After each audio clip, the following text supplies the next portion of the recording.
musician nor a poet, but he's always the guy with a standing ovation. Please make welcome the funniest fellow in cowboy poetry land, Old Ugly.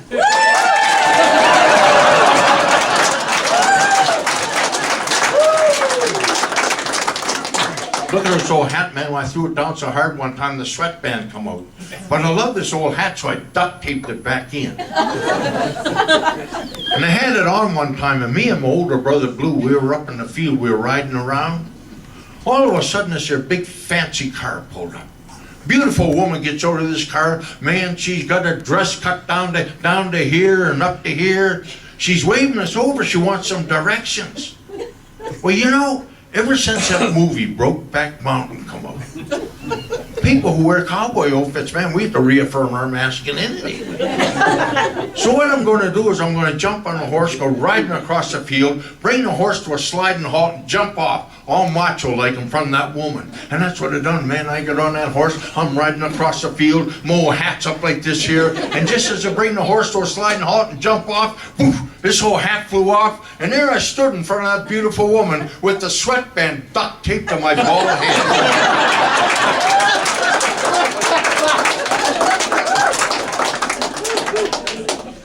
After we give the woman some directions, my older brother Blue said, let's ride down into town. I said, okay, so we rode down into town. He said, let's go over to the bar and have a few drinks. I said, okay, so we went over, tied the horses up outside, went in, we're having a few drinks. After a few minutes, he said, I see my older brother Blue starting to get drunk. I don't want my brother riding when he's drunk. So when he wasn't paying any attention, I sneaked outside, took the saddle off his horse, turned it around and put it on backwards. It took my brother an hour and a half to ride the mile and a half home. He's getting off the horse. My 86-year-old Aunt Tilly, she comes out, she sees he's drunk, she reaches in and grabs the rolling pin, he sees the rolling pin and he says, you'll never guess what happened to me.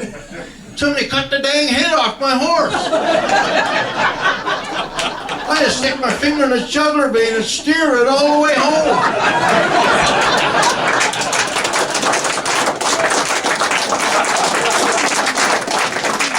Aunt Tilly, pillar of the community.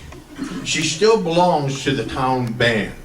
She plays the French horn in the town band. And she's away an awful lot, either practicing or doing shows. And I'm away an awful lot doing this here sort of stuff. My older brother Blue has never been married, and he still runs a farm. And he gets kind of lonely out there all by himself. So what he decides to do is start a petting zoo. And he buys a wild-eyed mule and some chickens and stuff like that. And I'm home for a couple of days. He said, listen, Ugly, he said, I want you to look after that mule. I'm going away to see if I can find some more exotic animals. So I'm out in the yard and I'm looking at the mule, and all of a sudden Hank Strum, the fellow who runs a 2-car ferry down at the river, he comes up, he wants to belong to the school board, and he wants me to vote for him. I decided I'm going to tease old Hank. I said, Hank, if you were St. Peter, I wouldn't vote for you. He said, if I was St. Peter, you wouldn't be one of my constituents. And he left. I looked at the mule, and the mule's rocking back and forth, moaning and groaning and going on. I wonder what the heck's the matter with the mule. I see Aunt Tilly bringing her French horn out to put in her half-ton pickup. I said, Aunt Tilly, I said, what's the matter with that mule? She said, I don't know anything about mules. Leave me alone. I got to go back in to get dressed to go to band practice. You want to know anything about mules? You go in, you phone my boyfriend, Creaky Olson. He was a cowboy for 60 years. I went running in the house, I phoned out Creaky. It's a Creaky. I said, the mule's outside rocking back and forth, moaning and groaning and going on. What the heck's the matter with him? He said, he sounds like he got gas. I said, what am I supposed to do about that? He said, what you do, he said, you get some milk, salsa, ribs, and salts, put it in some soda water, slosh it all around, pour it in the mule. Well, I went outside, I got the elk salsa, ribs, salt, put it in the soda water, sloshed all around, poured it in the mule. After a few minutes, the mule laid down in the corral, and it's moaning and groaning and going on even more. I went running back in the house, I phoned up Creaky. I said, Creaky, you idiot, I did what you told me to do, and I sat down, the mule's out there laying on the ground, moaning and groaning and going on even more. He said, tell me exactly what you've done. I said, I went outside, I got the elk sauce, rib sauce, put it in the soda water, sloshed all around, lifted the mule's head and poured it down his throat. He said, wrong end. He said, you gotta put it in the other end. I went outside and moved the mule's tail, looked at its other end. I run back in, phoned up creek. It's a creek. He said, how am I supposed to pour that stuff in a horizontal hole? He said, well, you're gonna have to get a funnel and a hose. Well, I went outside, I'm looking for a funnel and a hose. I can't find a funnel and a hose. I'm just about to give up and ran past Aunt Tilly's half-ton pickup.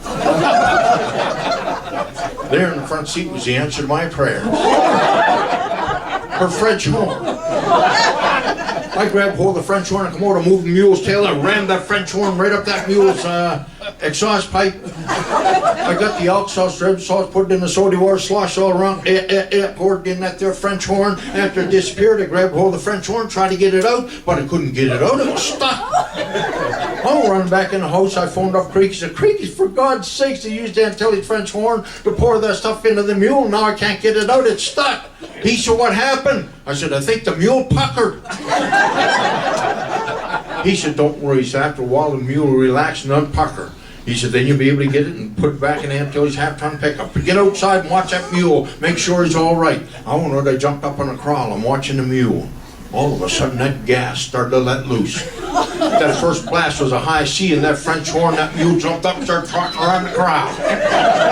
Next blast was a B flat, and the mule cleared the fence and started heading for the river. Old Hank Strum's down there in his ferry. He got to deal with the milk truck driver. The milk truck driver wants to go across the river, he'll blow in his air horn. He heard that mule blasting on that French horn. He thought it was a milk truck driver. He started pulling his ferry across the river. He got about halfway across, and the real milk truck driver blew in his air horn. Confused Hank all to hell, he just stopped dead in the middle. And the milk truck and the mule hit the river at the same time. All the sloshing around, the mule unpuckered. I was able to grab hold of the French horn, put it in Aunt Tilly's half-ton pickup just before she went to band practice. And old Hank Strum lost the election by 1 vote. If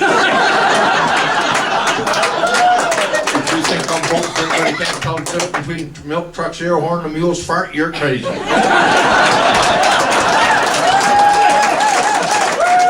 Oh, come on, just one more story, please.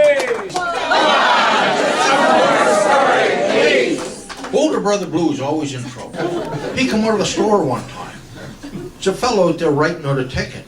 He says, come on, give a fella a chance. Guy finished writing out the ticket, puts it on the windshield. Blue called him a long streak of misery. Fellow walks around, he looked at the bald tires, writes out another ticket, puts it on the windshield. Blue called him a pencil neck. Fellow looked at the cracked windshield, writes out another. Blue said, this went on for 20 minutes. Man, that whole windshield was covered with tickets. I said, good God, Blue, how much is this going to cost you? He said, I don't know, it wasn't my car.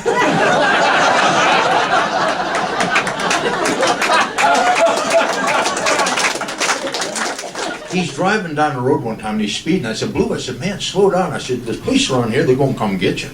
He said, you let me do the driving. Sure enough, we're pulled over the side of the road. Police officer said, can I see your license? Blue says, I ain't got a license, I lost it for drunk driving. He said, you lost it for drunk driving? He said, can I see the registration for this car? He said, I ain't got a registration, I stole this car. He said, you stole a car? He said, who'd you steal a car from? Blue said, I don't know, I think her name was Smith. I think that's the name I saw in the glove compartment when I put my gun in there. He said, you got a gun in the glove compartment? Blue said, yeah. He said, what do you think I used to shoot the woman I stole the car from before I stuffed her body in her trunk? He said, you got a body in her trunk? He ran back to his police cruiser. Man, pretty soon we're surrounded by the police. Here comes the chief of police. He knows my older brother Blue. He says, can I see your license? Blue gave him the license. He said, well, that's valid. Can I see your registration? Blue gave him the registration. He said, well, that's valid. His officer said, you got a gun in the glove compartment. Oh, open up the glove compartment. Blue opens up the glove compartment. There ain't no gun in there. He said, my officer said, you got a body in the trunk. He said, get around and open up that trunk. Blue walks around and opened up the trunk. There ain't no body in there. He said, my officer said, you never had a license because you locked for drunk driving. He said, you never had a registration because you stole a car. He told me you had a gun in the glove compartment and a body in the trunk. Blue said, yeah, and I bet you the lying booger told you I was speeding too.